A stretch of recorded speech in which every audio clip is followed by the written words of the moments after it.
Welcome back है दोस्तों, फिर से आप सभी का हमारे इस YouTube चैनल स्मार्ट स्टडी पर।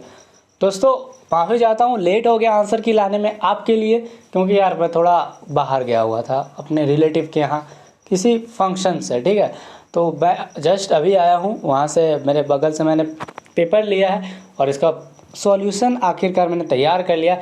और जो मुझे सबसे ज़्यादा खुशी हुई ये देख कर कि यार मैंने तुमसे क्या बोला था, मैंने आपको प्रीवियस ईयर क्वेश्चन करवाए थे, मैंने बोला था कर लो, इससे आने की प्रोबेबिलिटी हाईएस्ट है। और आई भी आउट ऑफ 30 बोला, सॉरी, आउट ऑफ 40 15 से 16 सवाल ऐसे थे जो डायरेक्ट उठ के आए थे, जो मैंने कराया था। बाकी पैसेज तो आपका हो, आपको करना ही होगा, और दाएं बाएं से तो वो क्वेश्चन पूछता ही है। ठीक है, और वो तो आपको करना ही पड़ेगा। और क्वेश्चंस भी बहुत इजी थे, मैंने तो आपको टफ वाले भी करा रखे, तो चलो फटाफट आंसर मिला लो। और हाँ, एक बात और, तुमने अभी देख लिया इंग्लिश कोर्स से सवाल आए हैं और कल है तुम्हारा भाई फिजिक्स का एग्जाम, तो मैंने जो जो करा के रखा है फिजिक्स का तुम वो ज़रूर देखना। और केमिस्ट्री, फिजिक्स और केमिस्ट्री मस्ट है, तुम्हारे अच्छे मार्क्स उठ जाएंगे, ये तुम्हारी भलाई के लिए बोल रहा हूँ। लास्ट चांस है इस बार, उसके बाद कल के बाद तो तुम अब डायरेक्ट 12th में मिलोगे। और एक बात, इंपॉर्टेंट बात और बोल देना चाहता हूँ, तुम 12th में हो, तुम्हें फिजिक्स पढ़नी हो, मैं पढ़ाऊँगा फिजिक्स, मैं लेकर के आऊँगा तुम्हारे लिए सारा electrostatic, electric potential and capacitance, electric current, wave और एसी वगैरह सब कुछ लेकर के आऊँगा। पर अभी फ़िलहाल तुम आंसर मिला लो, ठीक है। चलो बढ़ते हैं सवाल की ओर। और हमारा ये तो देखो तुम्हारे पास पैसेज है, और पैसेज तुम्हारे घर पे होगा, ठीक है। इसका मेरे पास उतना अच्छे से क्लिप नहीं है, तो मैं इसका आंसर बता देता हूँ। इसका राइट आंसर होगा ऑप्शन नंबर सी, ठीक है। सेकंड क्वेश्चन की ओर चलते हैं। सेकंड क्वेश्चन है, वेयर डिड हरिया फॉल, हरिया गिरा था किस में, तो हरिया गिर गया था हमारा वेल में, कुआं में। So option number A is correct. 3 number question की ओर चलते हैं। 3 नंबर सवाल है, हाउ डिड मंडिल्क climbed down on the well, climb down the well, वो कैसे उतरा था, तो वो उतरा था रोप के सहारे, रस्सी के सहारे। Option number B is correct. चौथे सवाल की ओर चलते हैं। Which of the following did Haria's father express on receiving his son, जब हरिया के पिताजी को उनके बेटा मिला तो उसने क्या प्रेजेंट किया, उसने अपनी ग्रेटिट्यूड पर प्रेजेंट की। ग्रेटिट्यूड मतलब दया भावना, उदारता वगैरह। 5वां नंबर सवाल है हमारे पास, क्या है, find a word from passage which means go down. हमें पैसेज में से एक वर्ड फाइंड करना है जिसका मतलब होता है नीचे जाना। नीचे जाने का मतलब होता है डिसेंड। आपने पढ़ा भी होगा, घटते क्रम में, डिसेंडिंग ऑर्डर में सजाएं, घटते क्रम में मतलब नीचे की ओर जाते हुए क्रम में। 6th नंबर सवाल है, इन अ फॉर्मर लो भाई आ गया, मैंने करा रखे थे ये सारे सवाल। क्या है, in a formal letter receiver's address includes. थोड़ा सा एरर यहाँ पे ना वो है, क्या बोलते हैं उसे, अनक्लियर है, इसे ना बोलते हैं एम्बिगुअस ऑप्शन है, एम्बिगुअस। बट कोई बात नहीं, यहाँ रिसीवर्स ना उपनेम होता है, बट कोई बात नहीं, रिसीवर्स नेम चला जाएगा आंसर, ये इसके थोड़े से क्लोज में हो जाएगा। 7th नंबर का सवाल है। 7th नंबर सवाल है हमारा, while writing article where should the writer mention his her name, तो हम एकदम बिल्कुल टॉप पे उसका नाम लिखते हैं। Option number A is correct. Next सवाल की ओर बढ़ते हैं। 8वां नंबर सवाल, लो भाई ये मैंने कल ही करवाया था, कल तुम्हारे एग्जाम शुरू होने से पहले करवाए थे। प्रीवियस ईयर क्वेश्चन से एक वर्ड इन्होंने चेंज नहीं किया, वही दे दिया। The purpose of invitation is to invite, ठीक है। 9th नंबर सवाल, ये भी मैंने करा रखा है, इससे पहले जो राइटिंग सेक्शन का मैंने आपको बोला था ना, तो उसमें है ये। क्या है, in report writing the narration of the image always written in immediate past form. Option number B is correct for this one, okay. चलिए 10वें नंबर सवाल की ओर चलते हैं। देखो ये तो ग्रामर का है, मैंने तुम्हें बहुत अच्छे से समझा रखा था, फिर मैं तुम्हें यहाँ एक्सप्लेन कर देता हूँ। I dash a letter when bell rang, तो पहले बात देखो भाई, रैंग है, रैंग मतलब पास्ट फॉर्म, तो प्रेजेंट वाला इज राइटिंग काट दो, तो पास्ट है तो यहाँ चल जाएगा ऑप्शन नंबर ए। सेंस भी बढ़िया देगा, I was writing a letter मतलब मैं एक पत्र लिख रहा था, व्हेन जब द बेल रैंग, बेल घंटी बजी, ठीक है। तो ये हुआ आंसर। 11 नंबर सवाल, he spoke that, sorry that बोल रहा हूँ, he spoke dash was right, तो he spoke what was right, वो कहा जो सही था, ओके। चलिए अगले सवाल की ओर बढ़ते हैं। 12 नंबर सवाल है हमारे पास। सवाल ये देखो, ये भी है ना, इसमें एरर हो गया है, ब्लंडर हो गया है। जैक बोर्ड के द्वारा। किसी ने इस पे ध्यान दिया है कि नहीं दिया है? अच्छा, मतलब बड़ा ब्लंडर है इसमें। ब्लंडर क्या है, पहले तो मैं आपको क्वेश्चन समझाता हूँ। Rohan is dash tallest of them हाँ ठीक है, ब्लंडर नहीं हुआ, एक ब्लंडर और है। क्या है ना कि यहाँ पे तो पहले तो द आएगा, एक सेकेंड, द आएगा, क्योंकि यहाँ देखो ये हमारे पास सुपरलेटिव डिग्री आ गया। Superlative degree greatest, tallest, strongest से पहले हम लोग द लगाते हैं ऑफ देम, बट ये बोथ हम लोग तब लगाते हैं जब हम कंपैरिजन करते हैं, ठीक है। और यहाँ देखो ब्लंडर है, ये देखो देम भी लगाया इन्होंने और बोथ भी लगाया। क्या पता क्या सोच के इन्होंने लगाया, ये ना देम पे ही खत्म हो जाना था ये sentence. Rohan is the tallest of them, मतलब रोहन उन सब में से उन तीनों में, देम मतलब यहाँ दो से ज़्यादा होता, दो से ज़्यादा 3 4 5 है, कुछ भी तुम मान सकते हो, मतलब रोहन सबसे बड़ा है। बट यहाँ इन्होंने बोथ लगाया। बोथ हम तब लगाते हैं जब कंपैरिजन करते हैं, क्या पता क्या सोच के बनाते हैं। खैर छोड़ो, कोई बात नहीं, द जाएगा इसका राइट आंसर। अगले सवाल की ओर बढ़ते हैं। 13 नंबर सवाल लो भाई, आ गया पैराजंबल। और मैंने तो तुम्हें पैराजंबल करने भी सिखाए थे कैसे होगा। तो a year to learn will take to it, तो आपको सबसे पहले पता है यहाँ पे आएगा इट आएगा, तो इट लेगा हमारा भर्ब, तो ये हो जाएगा इट विल के साथ आएगा हमारा फर्स्ट फॉर्म टेक, तो इट विल टेक देख लो कहाँ है, इट विल टेक है हमारा ऑप्शन नंबर सी में। It will take a year to learn, यहाँ देखो फिर से ना, यहाँ पता है क्या, यहाँ to learn how to ride होना चाहिए था, बट इन्होंने उतना ग्रामेटिकली करेक्ट सेंटेंस नहीं दिया है। मतलब एक होता ना बढ़िया सेंटेंस ये होता आई विल बोल रहा हूँ, sorry, it will take a year, मतलब ये एक समय लगेगा, एक समय लेगा to how to learn ride, ठीक है। बट यहाँ पे हाउ नहीं है, खैर इन्होंने उतना अच्छा से दिया नहीं, कोई बात नहीं, बट आंसर यही जाएगा, ठीक है। 14 नंबर सवाल आ गया। 14 नंबर सवाल, ये भी पैराजंबल है, और पैराजंबल देख लो क्या है, द टू थीव्स यस्टरडे तो पहले आएगा नहीं, जिसमें यस्टरडे पहले काट दो।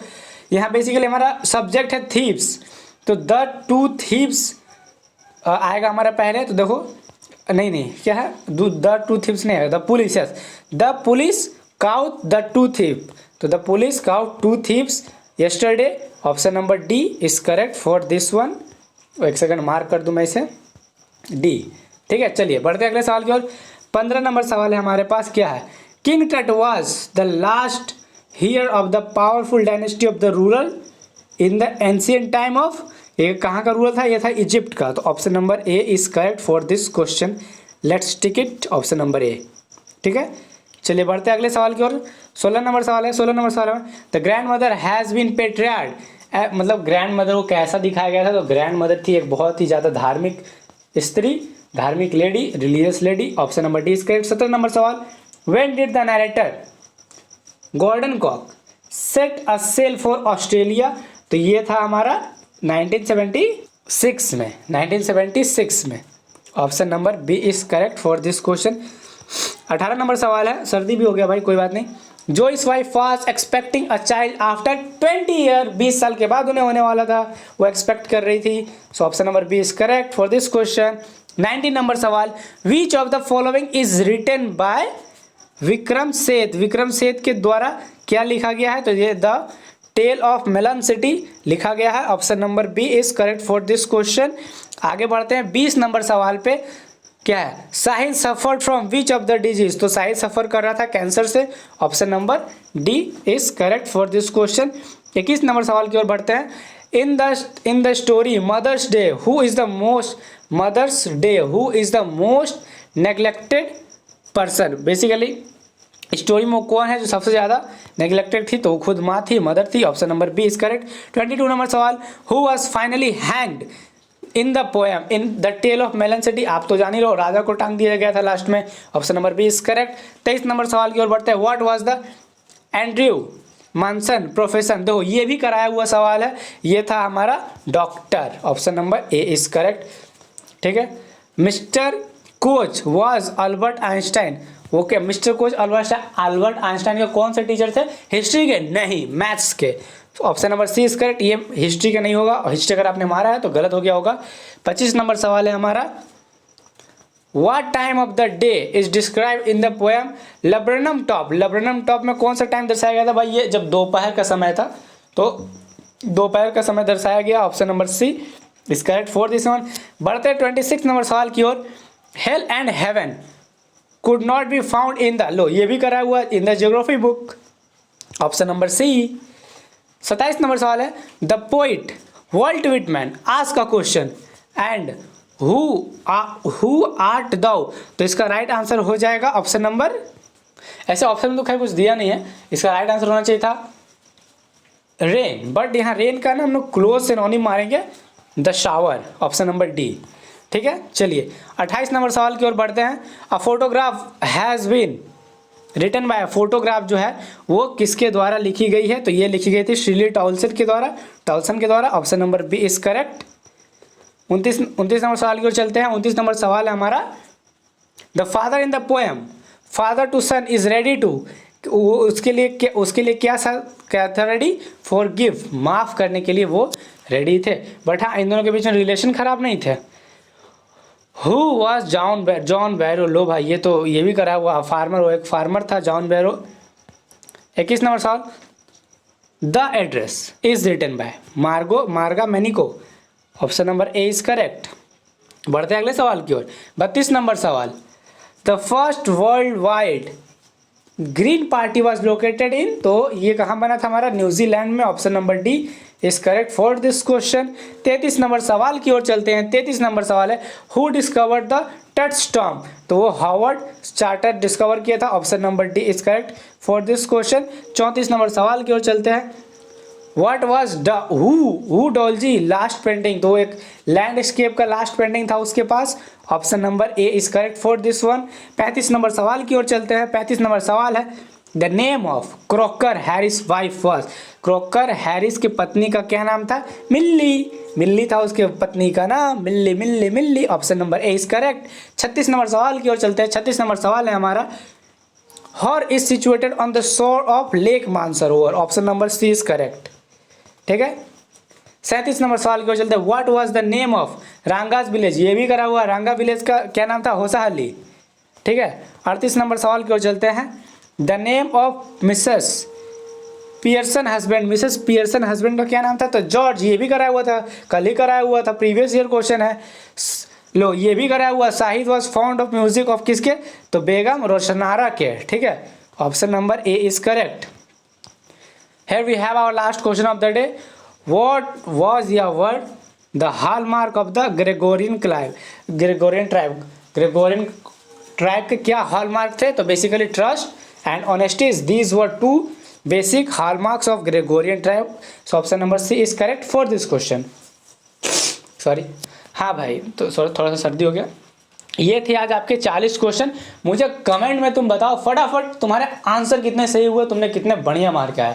ठीक है, आशा करता हूँ तुम्हारा एग्जाम बढ़िया गया होगा, क्योंकि यार क्वेश्चन लड़े हैं, और क्वेश्चन लड़े हैं तो इसी प्यार में मैं आपको बता देना चाहता हूँ फिर से कि कल तुम्हारे फिजिक्स और केमिस्ट्री के हैं, तो तुम मेरा एक भी लेक्चर फिजिक्स और केमिस्ट्री को मिस करके तो मत जाना।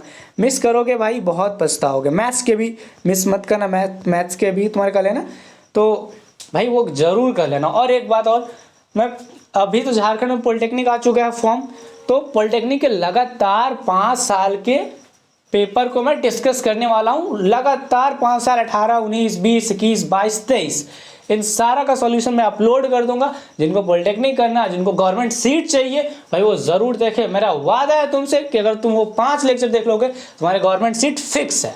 ठीक है, चलता हूँ, आपसे मिलता हूँ नेक्स्ट आंसर की के साथ। तब तक के लिए आप हमारे चैनल को सब्सक्राइब करिए और पढ़ते रहिए फिजिक्स केमिस्ट्री मैथ्स। तब तक के लिए मिलते हैं आपसे नेक्स्ट वीडियो में। लव यू ऑल, जय हिंद, जय भारत।